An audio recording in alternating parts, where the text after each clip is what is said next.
kitchen. My daddy chef is watching his son before to start the cooking. English ako ngayon.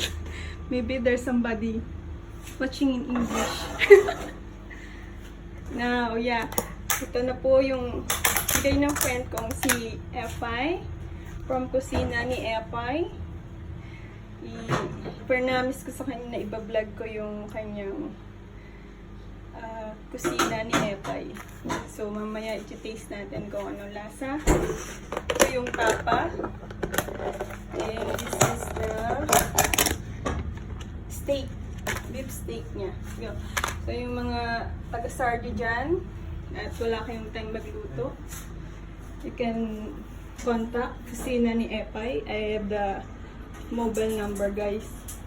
PPM nyo lang ako at bibigay ko sa inyo yung details niya. Ilalagay na ni Daddy Dude. Okay. So, yan. Painitin mo na yung kawali. Tapos, lagay nyo ng ganyan. Binabad niya, I think, ni Epay sa secret seasoning. Kusina ni Epay, you can visit her Instagram. Kusina ni Epay, just type kusina ni Epay. So, ayan. May sponsored dinner kami. Ayan. So, wala nilagay na oil now. Papalambutin muna natin sa sarili niyang tubig. Kasi ang beef, alam niyo naman, medyo ano siya. Kailangan pa siya bago mo siya iprito. Hi guys! Ito na.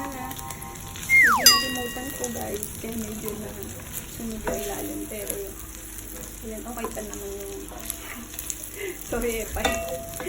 Dapat golden ano siya. Yan. Gusto medyo kasi toasted. Depende sa inyo kung anong type nyo. Siguro pwede kayong bumili kay Epay ng fresh or luto na. So, kung depende sa anong request nyo. So, kontakin niyo po ang kusina ni Epay. Punta kayo sa Instagram nila. So, ito.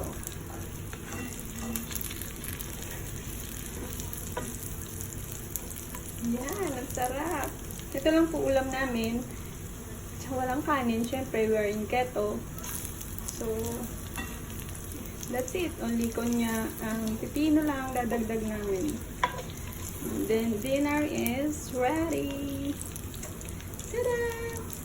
Nilagay ko lang pala sa kanya ngayon yung ano, pang-fry ko olive oil para pasok sa keto. So, see you later guys.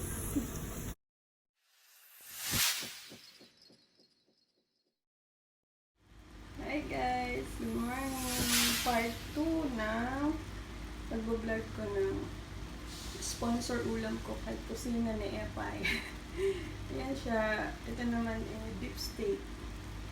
So, ang ginawa ko, ilagay ko ng sa kawali at pinapa-absorb ko yung sarili niya sa sabaw para kusa siyang lumambot.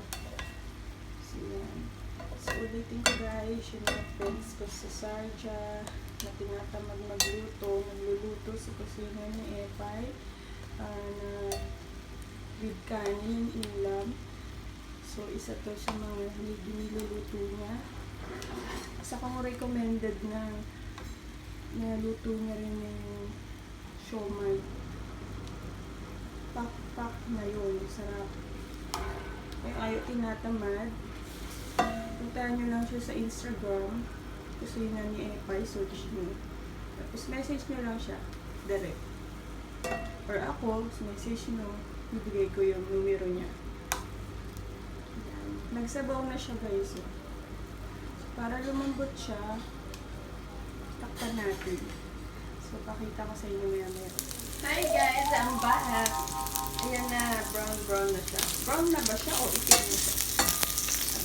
Basta gusto ko kasi ganito yung kulay ng ano ko. Beef steak ko. Tapos nilagay ko na guys yung garlic. Yan. Para makatipid ng ano, ng kawali. Gusto ko na rin mag-isa pag nagprito ka para yung lasa nandyan na. Ayan.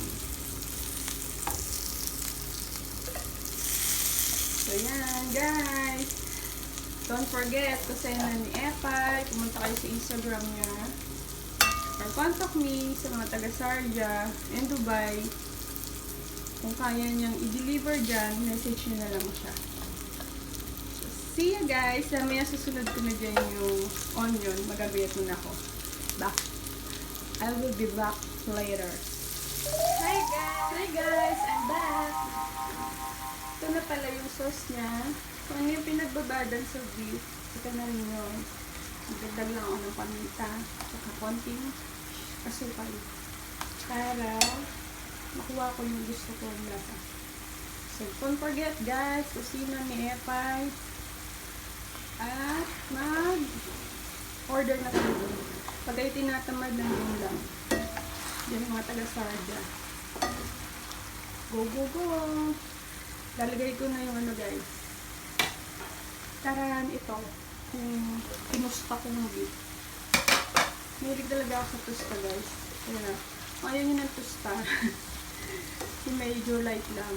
Pero parang nasobrahan. Parang hindi naman siya tosta. Parang sunog na siya. Kasi itong ano, yung lutuan ko, mabilis na sili. Masyado siyang mainit pag nilutuan. So yan guys. In few minutes, lapangan na. Thank you guys. Hi guys. Saran! Ayan na. Nakuha ko na yung yung gusto kong tsura ng beef steak. So guys, ayan na. Order na kayo kay Kusina ni Epay. At matikman nyo na ang kanyang beef steak and tapa. And the siomay. To follow daw yung siomay. Iyaano rin natin yun. Food vlog natin. Salamat Epay sa masarap na almusal at baon.